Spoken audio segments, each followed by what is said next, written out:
Dios me los bendiga a todos. Vamos a continuar hoy con el estudio bíblico de la serie Grandes Temas de la Biblia y nos toca el estudio número 19. Estamos en el programa de consolidación, el estudio número 19 titulado La Encarnación de Jesús. No cabe duda que uno de los más grandes temas de toda la Biblia, Antiguo y Nuevo Testamento, es este. El hecho milagroso en el que Jesús, siendo Dios, se hizo carne, se hizo hombre. La encarnación de Jesús. Vamos a ver en Juan 1:14. San Juan 1:14. Dice, y aquel verbo fue hecho carne y habitó entre nosotros, y vimos su gloria, gloria como del unigénito del Padre, lleno de gracia y de verdad. Oremos. Padre, estamos aquí para aprender. Queremos aprender de tu palabra, queremos conocerte más. Queremos saber, Señor, lo que tú has hecho por nosotros para así nosotros aprender a hacer algo más por ti. Yo sé que nunca pudiéramos pagar todos los beneficios, los favores, pero sí podemos, Señor, por lo menos ser más agradecidos. Que este estudio nos ayude a crecer. Usa mi vida, te lo pido en el nombre de Jesús. Amén. La encarnación de Jesús. Dice que este es considerado como uno de los milagros más grandes que Dios ha hecho en favor de la humanidad.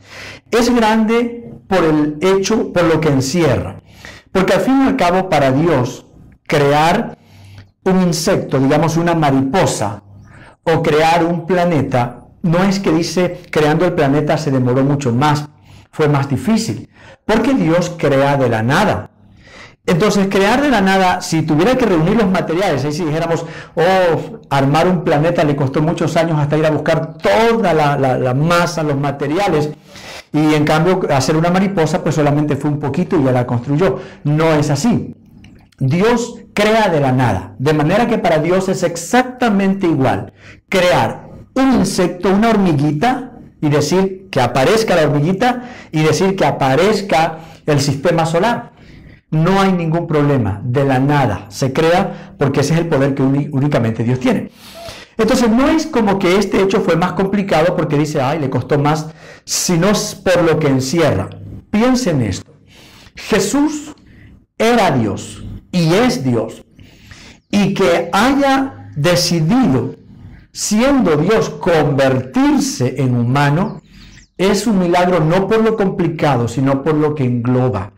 Dejar la gloria y la majestad, dejar de ser Dios para hacerse como uno de nosotros, es más que solamente necesitar poder para hacerlo, sino que lo que implica. Y eso lo hace, algunos creen que es el milagro más grande de todos. Usted analícelo, pero por lo menos está entre los más grandes. Otro de los grandes es la resurrección de Jesús. No hay duda que ese también es uno de los más tremendos que hay. Otro es la salvación de un pecador. Que nosotros, estando muertos en delitos y pecados, seamos de nuevo hijos de Dios, es un tremendo milagro. Este tema debe ser conocido por todos los cristianos, así que vamos a entenderlo muy bien. No es tan fácil, hay algunas cosas un poquito medias complejas, pero con un poco de atención creo que todos los vamos a entender. ¿Cómo fue que Jesús, siendo Dios, se hizo carne, se hizo hombre? La encarnación de Jesús. Dice, es el acto a través del cual Jesús vino a este mundo a vivir en el cuerpo o en un cuerpo humano. Si le preguntan, ¿qué es la encarnación? Es el acto a través del cual Jesús, que ya existía, vino a vivir acá en el mundo por un tiempo tomando un cuerpo humano. Se metió él, que era espíritu, en un cuerpo humano y aquí vivió con nosotros. Vale hacer una aclaración entre la palabra encarnación y la palabra reencarnación, porque puede confundir. La reencarnación es una doctrina que no es bíblica, es pagana, que enseña que una persona normalmente vive en una forma, luego muere y vuelve a vivir reencarnándose, tomando otro cuerpo. Por eso se dice reencarnación, o sea, ya se encarnó, ya vivió en una carne, en un cuerpo, muere, vuelve a levantarse en otro cuerpo. Pero de eso no es lo que estamos hablando acá. Jesús no tenía cuerpo antes, por eso no se llama reencarnación, se llama encarnación, porque fue la primera vez y la última, no va a haber más, la primera vez donde Jesús toma un cuerpo humano. Entonces se llama encarnación, no olvide eso. Dice, Jesucristo, habiendo sido Dios desde la eternidad, habiendo vivido o existido desde siempre, junto al Padre y junto al Espíritu Santo, vino a este mundo y se hizo de carne y hueso. A eso se conoce como el milagro de la encarnación de Jesús. Venir a hacerse humano, de carne y hueso. Jesucristo existía antes de la encarnación. Vamos a demostrar con la Biblia que Jesús ya existía, ya vivía antes de que se haga de carne y hueso acá en la tierra. A eso se conoce como la preexistencia de Cristo. Existencia es desde cuando uno empieza a existir o a vivir. Y preexistencia es que quiere decir que antes de empezar a existir acá con nosotros, Él ya existía. Por eso se llama preexistencia. Vamos a hablar entonces de la preexistencia de Cristo. En Juan capítulo 1, del 1 al 5, voy a leer. Dice, en el principio era el verbo. Vea que verbo está con mayúscula porque no se refiere a cualquier verbo, a cualquier palabra en una oración gramatical, sino al verbo de Dios, a Jesucristo. En el principio era el verbo y el verbo era con significa junto. En otras palabras, Jesús estaba con Dios. Y luego dice, y Jesús o el verbo era Dios. O sea que tanto estaba con Dios, pero también Él era Dios. Este era en el principio con Dios. Todas las cosas por Él fueron hechas. ¿Quién creó todo el mundo? Dios Padre, pero el verbo también dice aquí. Todas las cosas por Él fueron hechas. Y sin Él, nada de lo que ha sido hecho fue hecho. En todo intervino Jesús creando todo. En Él, en Jesús, estaba la vida y la vida era la luz de los hombres. Entonces, estos versículos nos hablan allí de un Jesús que ya existía antes de que se haga de carne y hueso y estaba creando junto al Padre y junto al Espíritu Santo, creando absolutamente todo. Dice, Jesucristo existía en forma de Dios y era igual a Dios. Hay una doctrina, una religión que enseña que Jesús fue el primer ser creado por Dios. Dios estaba el Padre. Primero empezó a crear y dijo, lo primero que voy a crear es a Jesús. Y lo creó a Él. Esa doctrina es falsa. Jesús, y con eso enseñan que Jesús es inferior al Padre, que es menos que Dios. Vamos a ver lo que dice la Biblia en Filipenses 2, versículos 5 al 6. Filipenses 2, versículos 5 y 6.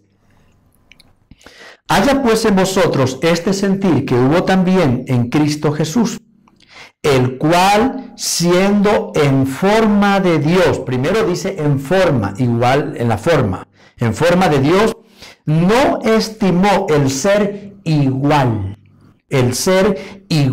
a Dios como cosa a que aferrarse.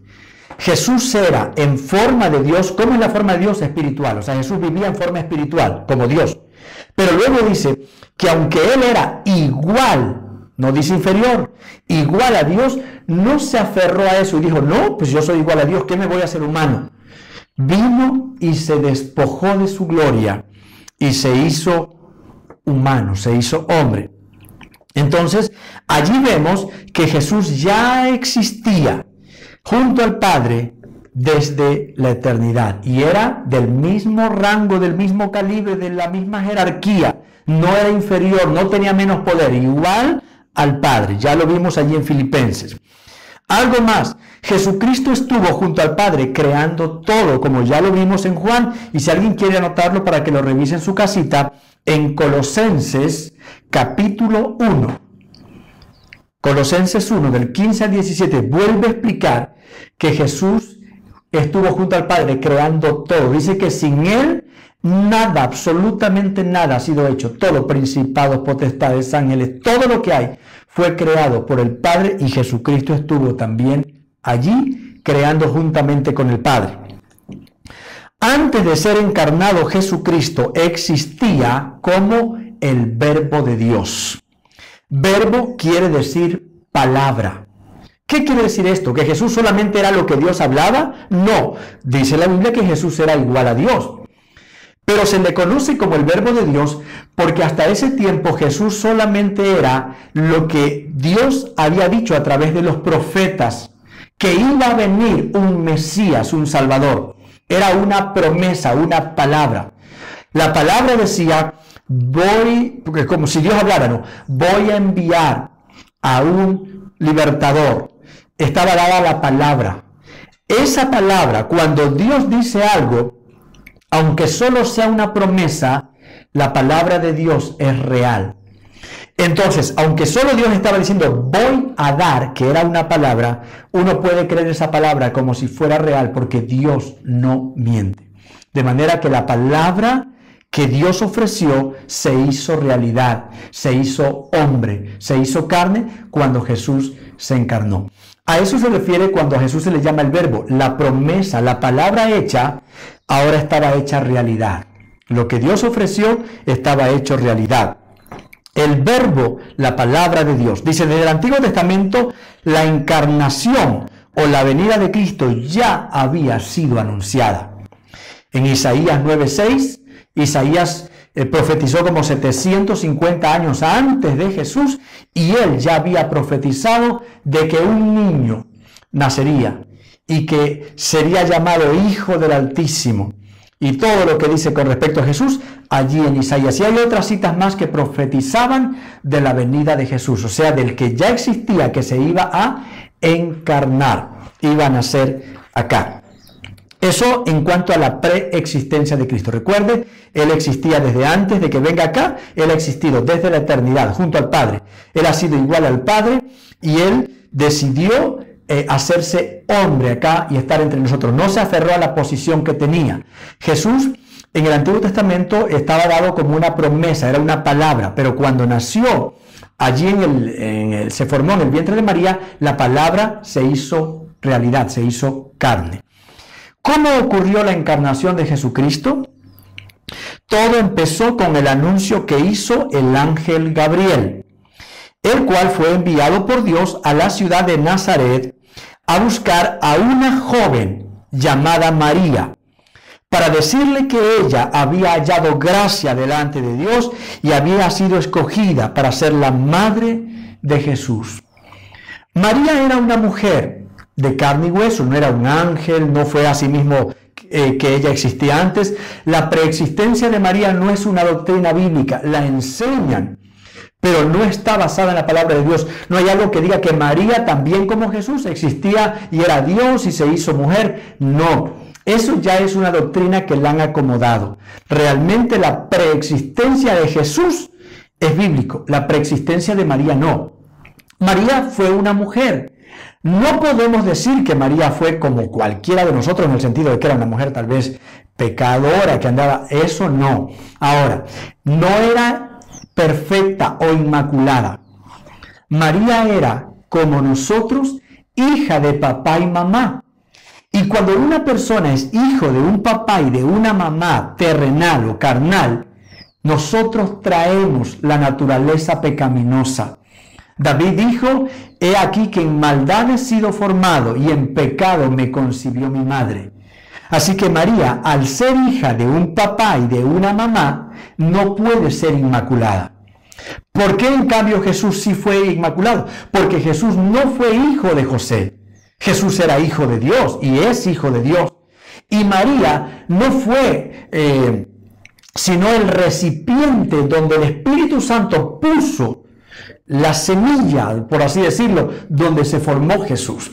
Entonces, María solo prestó su vientre, José no fue el papá.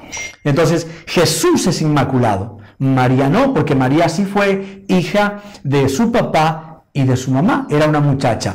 Mejor que cualquier otra joven, eso sí, no pudo haber sido una chica de mala procedencia, nunca Dios lo hubiera usado para tan alto honor. Es por eso que le dice, favorecida eres. El ángel le reconoce, le dice, ¿sabes? No a cualquiera se le escoge para semejante dignidad. ¡Qué bendición! Y María estuvo allí, aunque era una muchacha, una adolescente, se cree, pero era una muchacha, debe haber sido muy piadosa, muy correcta, para que Dios la haya seleccionado y ser ella la madre del Salvador del mundo. Entonces, así empieza todo con el ángel que Gabriel, con el anuncio que el ángel Gabriel le hace a María de que ella va a concebir y va a dar a luz va a ser la madre de Jesús. Eso está en Lucas 1 del 26 al 31, lo puede revisar usted en Lucas 1 del 26 al 31. Luego dice la Biblia que el Espíritu Santo vino sobre María y la cubrió con su sombra, con su presencia, la llenó y ella quedó embarazada. Fue una visitación milagrosa, no hubo contacto sexual. El Espíritu Santo es espíritu. Cuando dice que le cubrió con su sombra es como le llenó de su presencia y ahí ocurre el milagro. Por eso es que Jesús es el Hijo de Dios, porque fue el Espíritu Santo, el Espíritu de Dios, el que vino y obró el milagro para que empiece el proceso de formación de Jesús en el vientre de María.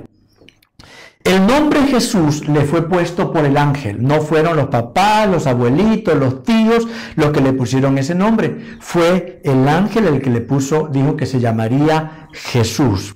Jesús se desarrolló en el vientre de María como cualquier otro bebé.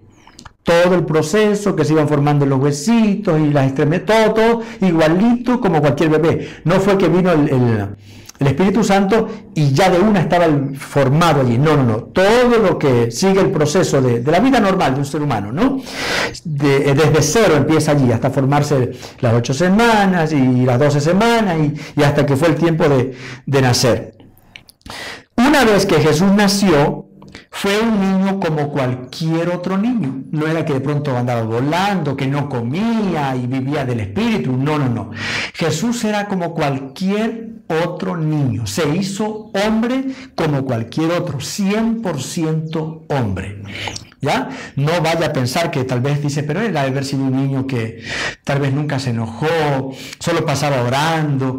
Era un niño. Todo ahí, como cualquier niño, el que fuera bueno o malo el niño dependía de quién, de la crianza. Así que si Jesús creció con buenos valores, con una buena conducta, ¿quién tenía que ver? Los padres que tenía.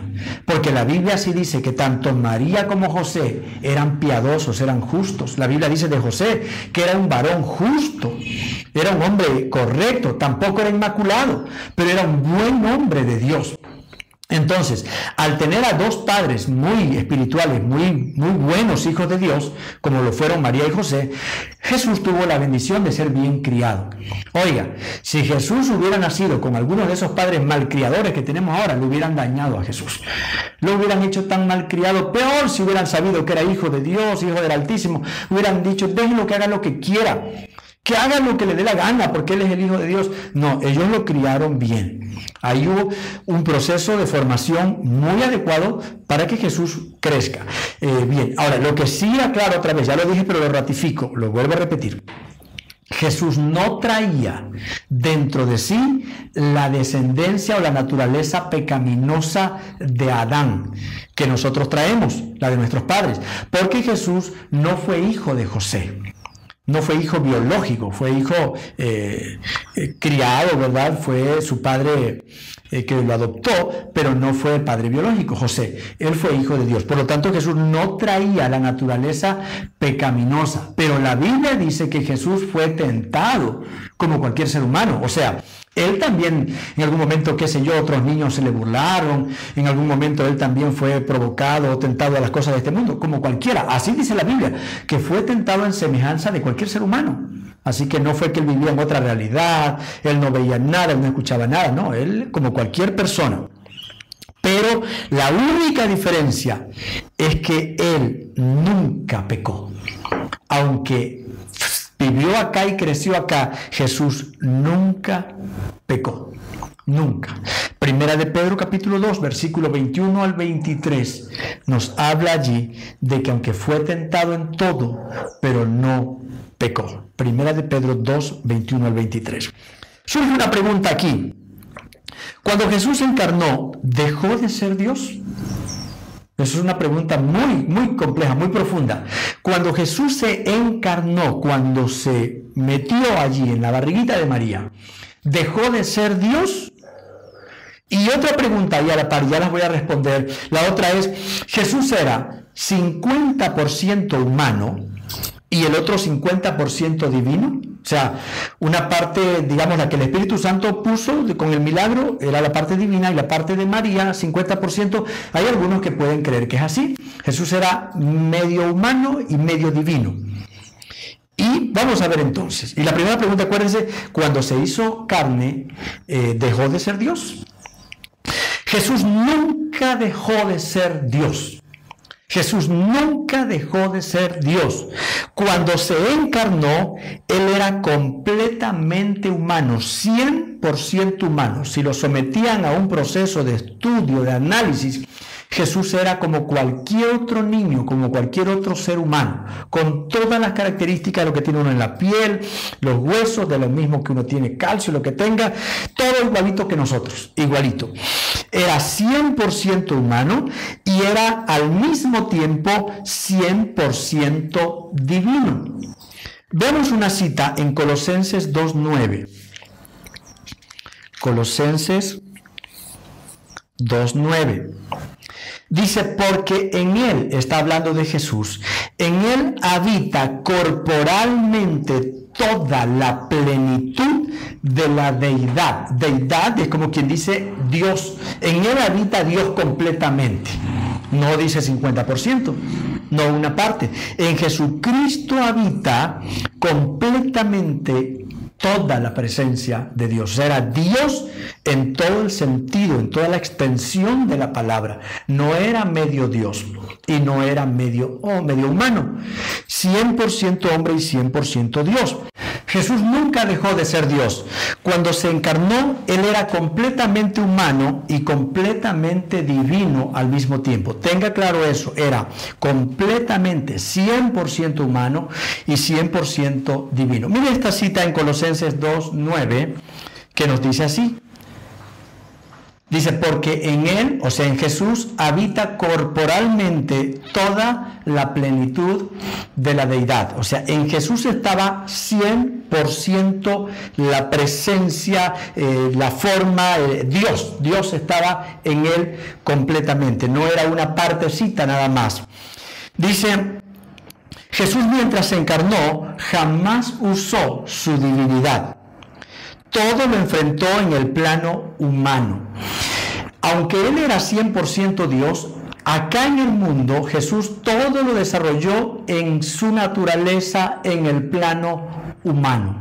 Cuando predicó como humano, predicó. Cuando oró por un enfermo, como cualquiera de nosotros puede orar por un enfermo. Y cuando ocurrió un milagro, porque hay personas que dicen, pero ¿y los milagros que hacía? Cuando Él hizo un milagro, ustedes saben que Dios puede usar a cualquier persona para un milagro. Moisés fue usado para abrir el Mar Rojo. Eliseo fue usado para milagros de resurrección, la lepra que sanó Naamán y cosas como esas. Milagros pueden suceder donde Dios usa a cualquier persona, así que no piense que por los milagros Jesús está usando su divinidad. Cualquiera de nosotros, si Dios lo quiere usar o nos quiere usar para hablar un milagro, lo puede hacer y no somos Dios. Entonces, Jesús todo lo enfrentó en el plano humano. Tenía al alcance de Él, si Él quería usar su divinidad, sí podía. Por ejemplo, si Él quería, cuando ya lo iban a crucificar, usar sus poderes divinos y desaparecía. Y simplemente desaparecía y no lo encontraban y se acabó. Pero no usó sus poderes divinos, sino que en el plano humano enfrentó todo el ministerio. En la cruz, al que crucificaron fue al Jesús 100% humano. A Él lo mataron. Obviamente al Jesús divino, a Dios no lo pueden matar. No puede ser que mataron la divinidad de Jesús. No pueden matarlo. No. Vamos a ver aquí algunas razones de por qué se hizo carne. Porque uno dice, bueno, ¿y para qué tuvo que hacer todo eso? ¿Por qué era necesario? Y si no lo hacía, ¿qué pasaba? Primera razón, para salvar a los pecadores. Era la única forma que pueda salvar a la gente, que Dios venga acá a este mundo y viva como nosotros y también muera por nosotros. Solo así nos podía salvar. Número 2, para dar testimonio de la verdad. Dice en Juan 18, 36 y 37, yo he venido para dar testimonio de la verdad. Si Jesús no hubiera venido, la gente podría decir, ¿cómo sabemos que lo que nos predican es verdad? ¿Quién conoce el cielo? ¿Quién conoce el infierno? ¿Quién sabe todo eso? Pero cuando Jesús vino y habló del tema, nosotros tenemos la seguridad de que eso existe. ¿Por qué? Porque Él lo conoce, porque Él sabe dónde fue creado, porque Él estaba cuando se creó todo aquello. Así que Jesús sabe y todo lo que habló Él es verdadero. Dijo, yo vine a dar testimonio de la verdad. Vino para dejarnos ejemplo de cómo debemos vivir. De paso, Él vivió correctamente para decir, así hagan ustedes también. Vivan como yo vivo. Vino para identificarse con nosotros. Se vino a poner en nuestros zapatos para sentir el dolor que uno siente cuando es golpeado, cuando está enfermo, cuando es traicionado. Él sufrió todo eso. Vino para darnos a conocer al Padre, para que uno sepa cómo es Dios. Porque si no dijéramos, ¿cómo será Dios? Jesús dijo en algún momento, mire, no necesitan ver al Padre. Si me ven a mí, así como soy yo es el Padre. El mismo carácter, la misma forma de ser, la misma, todo es igual. Así que ya con lo que me ven a mí, tienen conocido cómo es el Padre. Vino para morir en la cruz en lugar nuestro, a ocupar el lugar que era suyo y que era mío. Nosotros teníamos que morir no para salvar a nadie, sino para pagar por nuestro propio pecado. Ni siquiera debíamos morir para salvarnos nosotros, sino por la culpa de nuestro pecado. O sea, era para condenarnos eternamente, pero Jesús vino a morir por nosotros y vino para darnos vida eterna. Obviamente a los que creen en Él, dice la Biblia que tenemos vida eterna. Pasamos de muerte a vida. Pensemos un momento en estas preguntas, por favor. Reflexione en esto. Mire, primero, dice la Biblia que Jesús era exactamente igual a Dios. Y no se aferró a eso, sino que Él se despojó. Él disfrutaba de la gloria, de todo lo que tenía en el cielo. Y vino a sufrir, a morir por nosotros. La pregunta es, ¿usted estaría dispuesto a sufrir por Jesús? ¿Qué estaría dispuesto usted a soportar por Jesús? ¿Qué puede ser lo más feo que uno pueda sufrir por Jesús? Tal vez que se le burlen, que lo señalen. Acá en nuestro país, gracias a Dios, no hay persecución como en otros países que los encarcelan, los queman, los matan. En nuestro caso, alguno que otro se burla, por ahí que eres evangélico, que ya te lavaron el cerebro, pero son cosas mínimas. Y sabe que hay gente que ni aún eso ha estado dispuesta a sufrir. Dice, no, ya no voy a la iglesia porque se me burlan, para que no se me rían. Eso es muy poco, ¿no? Jesús hizo tanto por nosotros. Dice, Jesús dio su vida por nosotros. ¿Estaríamos dispuestos a dar nuestra vida por Él? Ahora, cuando yo le pregunto, ¿estaría dispuesto a dar su vida? No le estoy diciendo que vaya ahí para que lo maten. Dar nuestra vida, es decir, mientras viva, viviré para servirle a Dios. Mientras viva, voy a tratar de agradarle a Dios. Eso sería dar nuestra vida por Él. Jesús vino para darnos ejemplo de cómo debemos vivir. La pregunta es, ¿nuestra forma de vivir se parece a la de Jesús? O sea, ¿estamos siguiendo el ejemplo de Jesús o no le estamos imitando a Él? ¿Cuáles son las áreas en las que necesitamos cambiar si es que queremos realmente parecernos a Jesús? Como conclusión, que Dios haya decidido hacerse hombre para salvarnos a nosotros es uno de los más grandes milagros y es la muestra más contundente de cuánto amor Dios tiene por la humanidad. De verdad, cuán profundamente debe amarnos Dios para que haya tomado esa decisión de venir acá al mundo. Jesucristo siendo Dios, hacerse hombre y sufrir por nosotros. Eso es amor del más puro. No seamos ingratos con Dios. Si Cristo murió por nosotros, no rehusemos dar nosotros nuestra vida por Él. Él dio su vida, yo voy a dar mi vida para su servicio. Dejemos la comodidad y el conformismo, démosle la prioridad a Dios en nuestra vida. Yo creo que lo mínimo que uno puede hacer es hacer un compromiso de decirle a Dios, Señor, voy a darte un poco más de mi tiempo, un poco más de mi vida. Voy a darte un poco más a ti. tú lo diste todo. ¿Qué me cuesta dedicar un poco más de tiempo para servir, para predicar, para hablar de Jesús a compañeros, amigos, a otras personas que te necesitan? Vamos a orar. Gracias te doy, Señor, por el estudio de hoy. Señor, la encarnación de Jesús es uno de los milagros más grandes y nos muestra cómo Dios se hace hombre por amor a nosotros. Es un desafío para que nosotros también digamos: si Dios hizo tanto por mí, yo puedo hacer algo por Él. Como gratitud, no como para pagar una deuda, porque es impagable, pero como gratitud. Gracias, Señor, por tu palabra. Gracias por hablarnos hoy. Gracias porque esto nos sensibiliza y nos muestra que Dios es tan fiel, tan justo y verdadero. Y nosotros a veces no valoramos lo que Dios ha hecho y lo que sigue haciendo por cada uno de nosotros. Perdónanos por nuestra indiferencia, por nuestra apatía, porque muchas veces, Señor, somos muy conformistas. Perdónanos en el nombre de Jesús. Amén. Para memorizar, por favor, este es el versículo. Le recomiendo a todas las células, todos tienen un grupal, aprendas el versículo, haga algo por Jesús, por lo menos valore su palabra, memorice el versículo y envíelo, por favor, cuanto antes. Esta es la cita, Juan 1:14, San Juan capítulo 1, versículo 14. Que Dios les bendiga.